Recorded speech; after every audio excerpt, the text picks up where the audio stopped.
দীর্ঘ কারাবাসের পর অবশেষে মুক্তি পেলেন বিএনপির চেয়ারপারসন বেগম খালেদা জিয়া।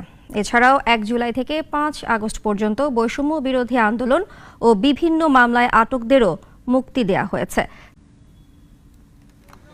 দুর্নীতির মামলায় সাজাপ্রাপ্ত হয়ে ২০১৮ সালের ৮ ফেব্রুয়ারি কারাগারে যান খালেদা জিয়া। পরে ২০০২ সালে জিয়া অরফানেজ ট্রাস্ট ও জিয়া চ্যারিটেবল ট্রাস্ট দুর্নীতির মামলায় তার সাজা নির্বাহী আদেশে স্থগিত করে তৎকালীন সরকার। একই সঙ্গে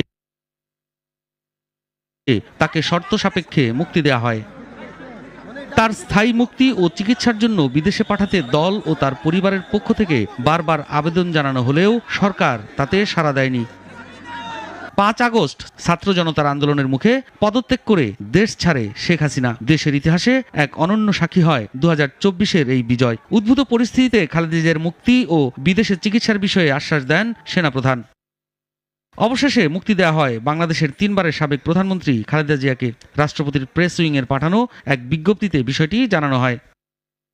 এদিকে বিএনপির জ্যেষ্ঠ যুগ্ম মহাসচিব রুহুল কবির রিজভী, বিএনপির প্রচার সম্পাদক সুলতান সালাউদ্দিন টুকু ও বিএনপির যুগ্ম মহাসচিব শহীদুদ্দিন চৌধুরী অ্যানির জামিনে মুক্তি হয়েছে। মুক্তি পেয়েছেন বিএনপি চেয়ারপারসনের বিশেষ সহকারী শিমুল বিশ্বাস, ঢাকা মহানগর উত্তর বিএনপির আহ্বায়ক সাইফুল আলম নীরব, দক্ষিণের আহ্বায়ক রফিকুল ইসলাম মজনু ও ঢাকা মহানগর উত্তরের সদস্য সচিব আমিনুল হক।